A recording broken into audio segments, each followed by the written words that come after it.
Thank you. It's difficult to begin from a very quite a brilliant presentation by Mariam, but that is where I want to begin on. I take that as a starting point. And what she has said, and where I begin from, contains one disappointment and one revelation about her. The disappointment which would be is that she will be very disappointed that there will be no post-PIL movement. It will be a post-judicial restraint movement, and it's going to end very, very soon. And I'll explain why. The second is that it seems that Ms. Mariam is working quite closely with the current Chief Justice of Pakistan. Why do I say that? Let me read a recent speech by the Chief Justice. It seems that Ms. Mariam is an author of that.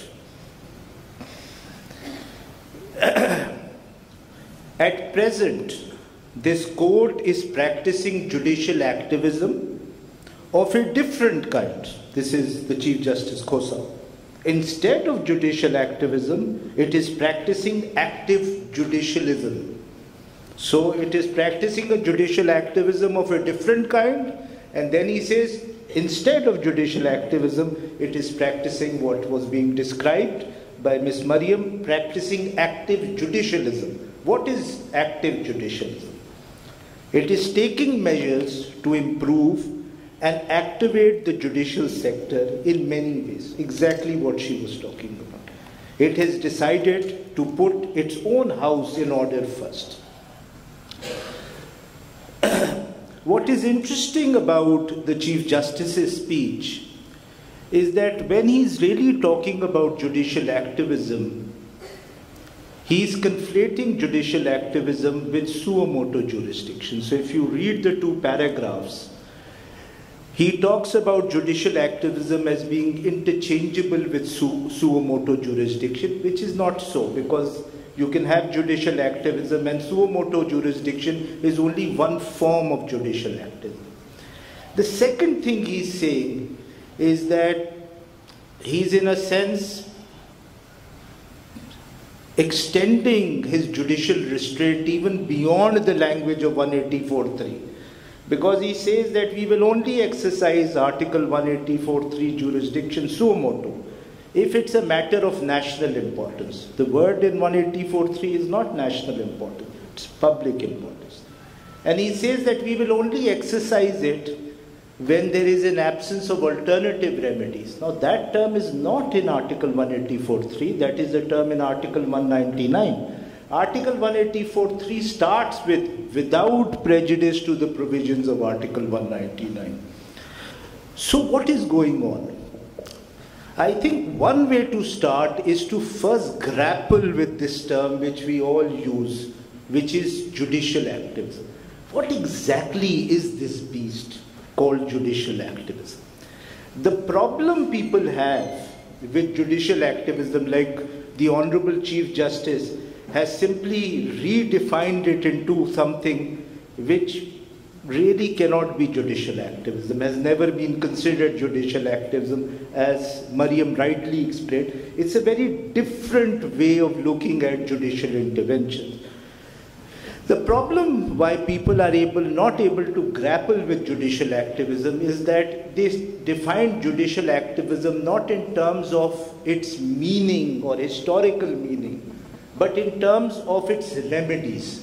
So when they think of judicial activism, they are actually thinking about the means of judicial activism, suo motu jurisdiction, the jurisdiction under Article 184.3 or 199, human rights jurisdiction. This is not the definition. Judicial activism does not mean these remedies. These are just some of the remedies through which judicial activism is exercised.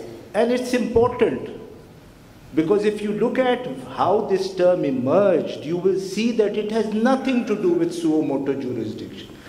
The first time the term judicial activism was used ever was in 1947, and it was used in a Fortune newspaper article while describing the US Supreme Court and the division in the US Supreme Court at that time.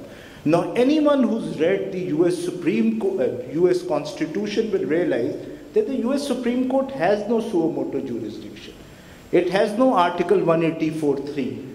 It was really talking about cases being decided in its appellate jurisdiction, which is the normal jurisdiction which Mariam was talking about. What there the writer says, Arthur Schlesinger, is that he talks about two kinds of judges. Judges who are judicially activist, and judges who restrain themselves. Now, this also doesn't tell us what judicial activism means. The literature, I think, gives a very confusing definition of judicial activism. The general definition which emerges out of judicial activism is that it is about declaring supposedly constitutional acts as unconstitutional, or not caring about precedent or legislation by the judiciary, or departures from accepted ways of interpreting provisions, or having a result-oriented judging process. I don't think this really captures it. Not overturning precedent. How can that be judicial activism? That's a normal practice of any judiciary.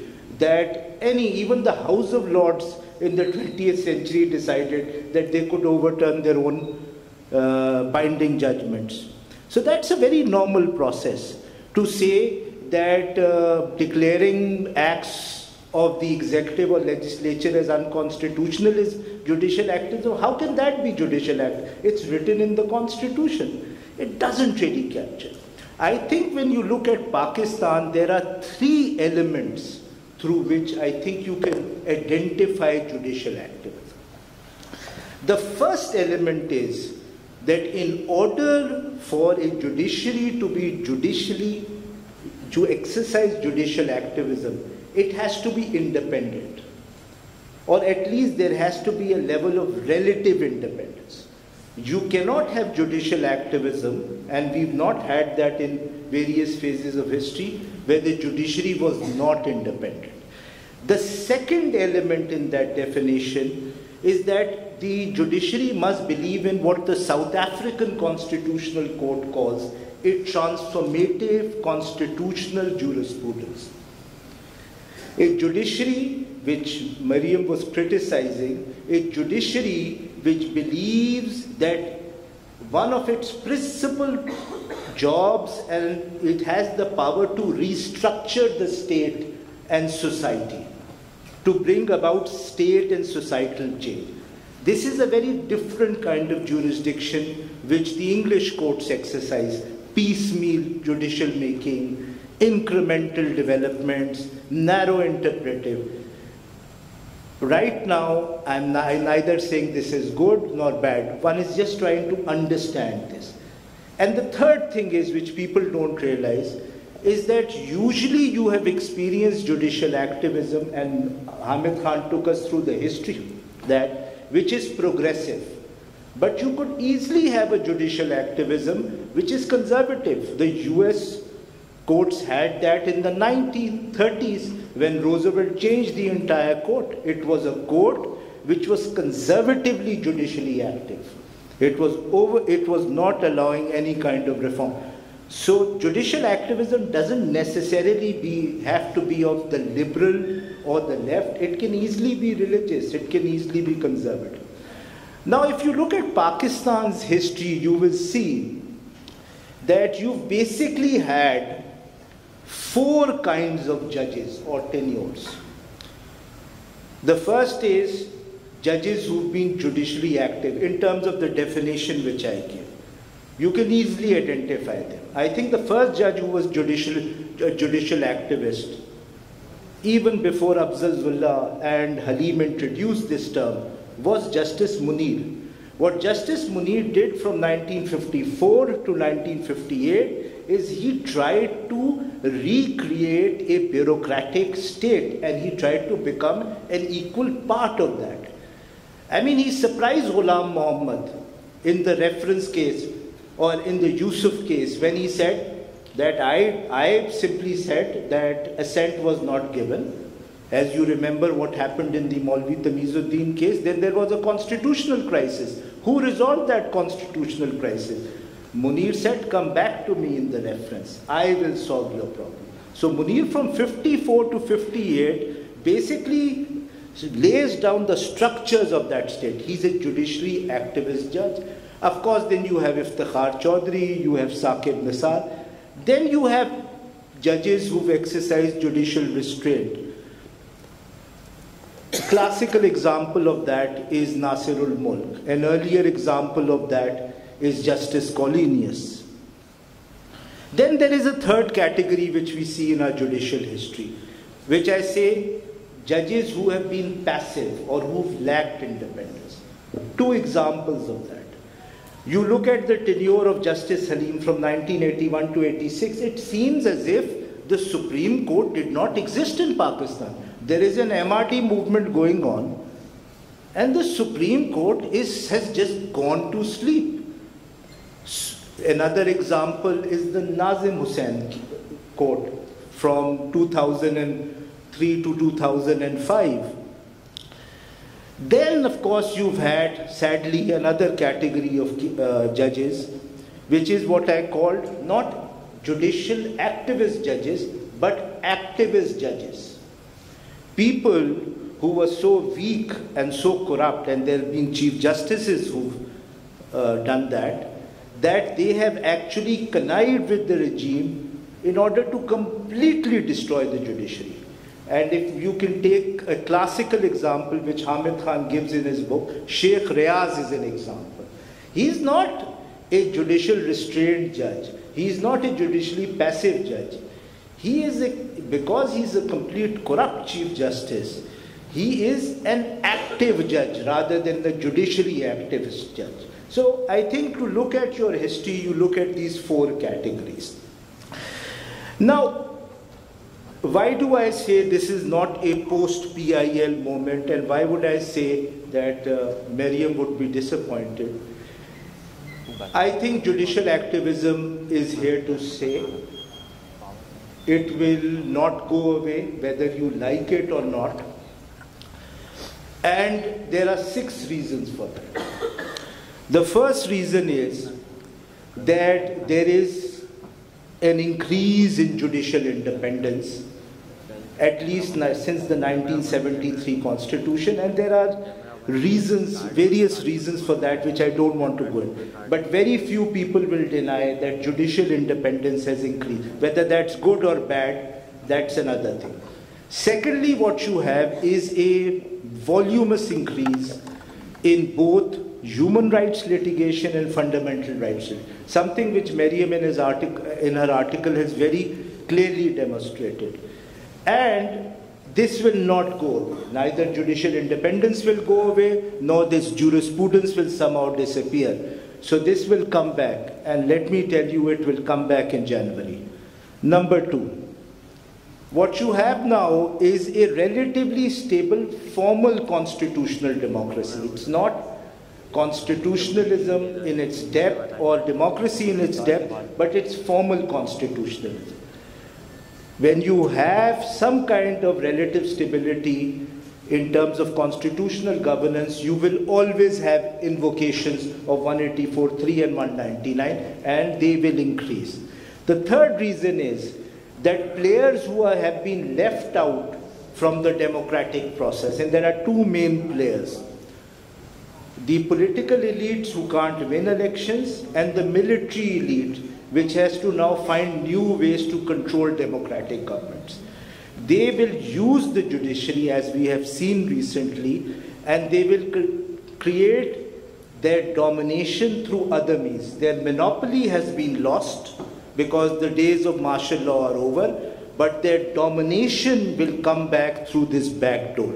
That is why the judiciary will be strengthened, and thus the importance of PILs. Number 4, It's not in Pakistan. There is a global rise of the power of the judges. You look at the US, I could have not imagined that the US Supreme Court the UK Supreme Court would be engaged in a political debate about Brexit. It's unimaginable. It's an example which Hamid Khan did. Throughout the world, Southeast Asia, South Asia, Latin America, Europe, America, anywhere, and you see the power of judges rising. It's not decreasing. Pakistan is part of this global trend. The human rights movement has spread since the 1970s. This will not go away. How are human rights enforced? They are enforced principally through the judiciary. This will not go away. And something which Azim very brilliantly talks about in his book, if you want to see the rise of PILs post-1988, you have to understand, as Dr. Azim points out, that this is made when there is a retreat of the welfare state, where there is a dismantling of the state, and all the functions of the welfare state are contracted out to the judiciary. State कुछ नहीं करेगा जी, अब सारा काम judiciary को करना है. और जाहिर बात है, these functions of the welfare state can never be performed by the judiciary. So, bad news, judicial activism is not going away, sadly. Now, last 2 points. Not only is judicial activism not going away, but the inherent problems in judicial activism will also not be solved. What are those problems? Isaiah Berlin, one of 20th century great philosophers, conservative philosopher, makes a very interesting point in an essay called The Pursuit of the Ideal. And he says that it is a wrong presumption by people that two good things will not necessarily contradict each other. So you want two things which are good, and you think, no, if they are good and if I equally want them, they must not contradict each other, they will coexist in harmony. He says, no. When you love two gods will fight with each other. So when you love two good things, they will fight each other. That is exactly what happens in judicial activism. Judicial activism, for want of a better word, has 3 wives or 3 husbands. The first is power, the second is law, the third is justice. These are the 3 things it must coexist with, and these 3 things may coexist. The problem with these 3 things is that they fight among themselves. So, let's look at law. Of course, judicial activism involves law because judicial activism takes place on the basis of remedies which are provided by law. But law is a very simple problem. People think that you can easily say something is unconstitutional. Anyone who's read law, and we have the distinguished Justice Nazar Akbar here, who's a sitting judge of the Sindh High Court, he would know better that there is no provision about which you can say that its meaning is clear. There are different interpretative ways of interpreting provisions. This essentialist notion that you can discover a meaning of something does not exist. You will be surprised that doctrines which you talk about, separation of power, the Constitution is supreme. There is no provision in the Constitution which contains these two. There is no provision in the Constitution which says that the Constitution is supreme, or there is a separation of power between the judiciary and the legislature. It only talks about the judiciary and the executive. These are concepts which have been evolved. Legal interpretation is inherently problematic. This is what is called the hermeneutical challenge. And it exists that every era gives rise to a different interpretation of provisions because different people are looking at those provisions. The second thing, power. People easily say, and I'm amazed when people say this, that why are judges interested in power? They want to grab power. They desire power. You cannot have a judiciary which has no power. It's an institutional necessity. especially in a cutthroat environment like Pakistan, where people are literally every day trying to destroy institutions. They are literally trying to kill each other. Institutions which do not have power. And Iftikhar Chaudhry is an example of that. He was called, he was detained in the army house, he was detained in his house, his children were detained, judges were detained. This is a brutal country. People who don't have power are treated really like nothing. So power is an institutional necessity. And what you saw in the morning, Justice Isa's example, that is the treatment he is going through. Can you imagine a sitting Supreme Court judge going through the persecution which is going on against Justice Isa? These are the realities of Pakistan. So power is not simply a personal desire, it is an institutional necessity. The second thing is that power is not simply negative, it is positive. If you don't have any power, you won't even be able to do the things which Maryam talks about. No executive will help you, no legislature will help you, no one will listen to you. The judiciary has nothing. It doesn't even have an SHO which can go and implement its own powers. It has to ask the executive to implement its own powers. Without power, there is nothing. But in addition to that, judges are human beings. They desire power. And there are three reasons why they desire power. The first reason is that, with due respect to judges, there is a mimicry. You always desire things which you see other people having. So they've seen other judges exercise power in their own country, in other countries. We all live by mimicry. हम दूसरों को देखते हैं और चाहते हैं ये हमारे पास भी हो. So these judges have seen judges who've been very powerful and they want that. It's a very human condition. Secondly, power gives you recognition. People who don't have power, nobody recognizes them. They don't exist. It's a thing which the great philosopher Hegel told us. Human existence is about recognition. The third thing is, whether you like it or not, we live in the age of instant fame. So judges are not exempt from that. Fame is very attractive. Fame is very powerful. Fame can do a lot of things. But the third element of this thing which they want is judges, and I have found most of the judges before whom I've appeared before, and it's always been a pleasure, is that they want to do justice. They don't simply want to apply the law. And there is this old conflict between equity and justice. I mean, this is a conflict which goes back 800 years if you look at English jurisprudence and Roman jurisprudence. There's always this is in accordance with law, but it leads to injustice.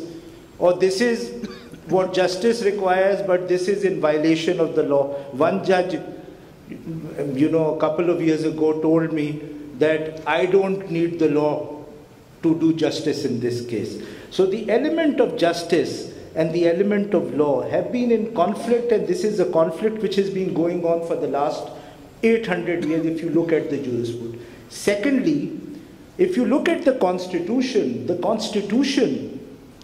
is basically a political document. If you look at the fundamental rights, मुझे कोई शख्स बता दे कि if he reads any of the fundamental rights, is any of the fundamental rights easily interpretable? It is value ridden. It is so difficult to interpret and implement that it's a minefield. That is why the Oxford philosopher David Robertson talks about when judges apply this political, social and economic justice, they are actually acting like political theorists or applied political. ये कोई आसान काम नहीं, कहना बहुत आसान है कि ये अपने subjective views कर रहे हैं. So there are these problems in these three elements which are involved in judicial activisms. And then there is a contradiction between these three elements.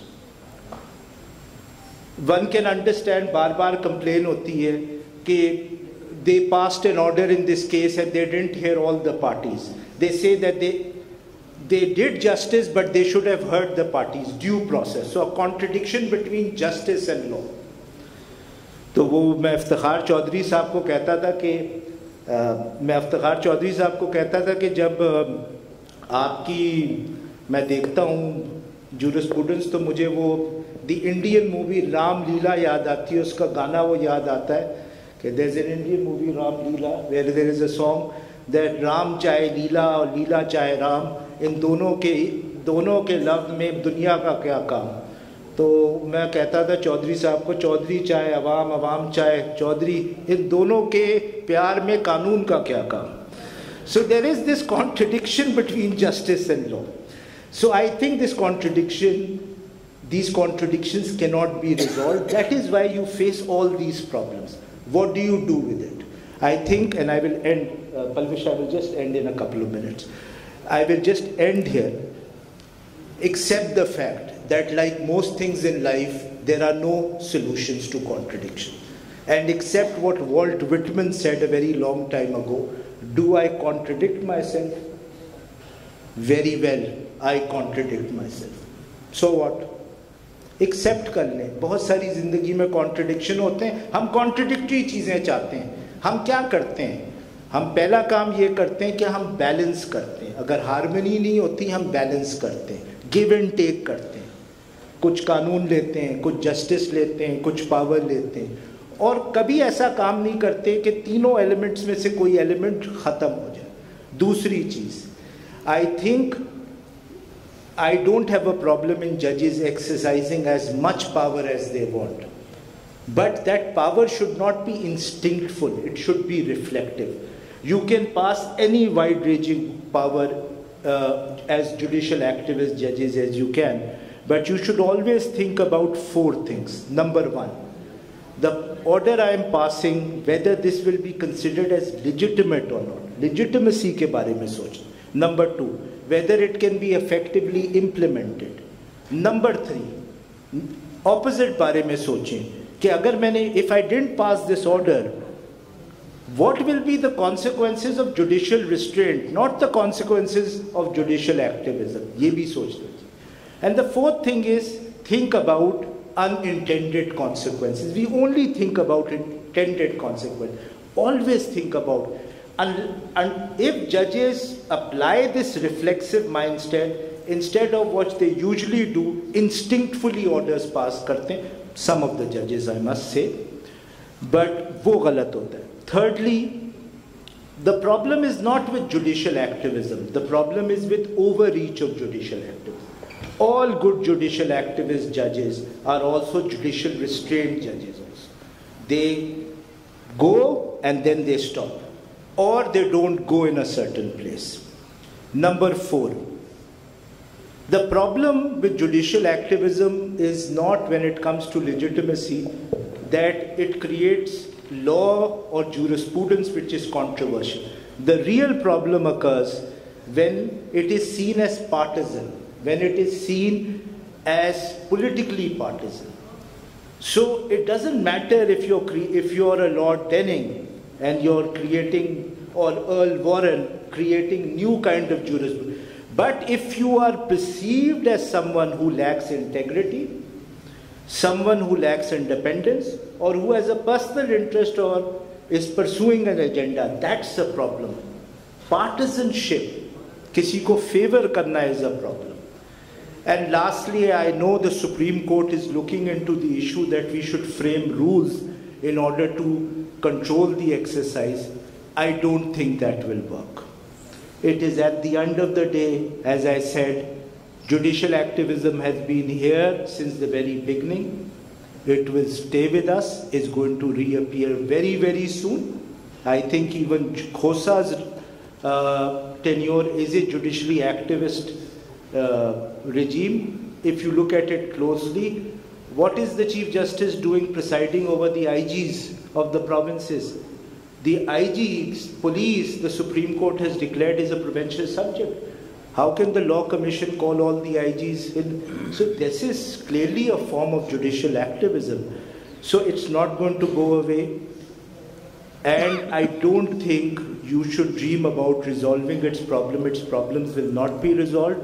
Like all things in life, lessen the negative consequences and avoid disaster in judicial activism. Thank you, Ji.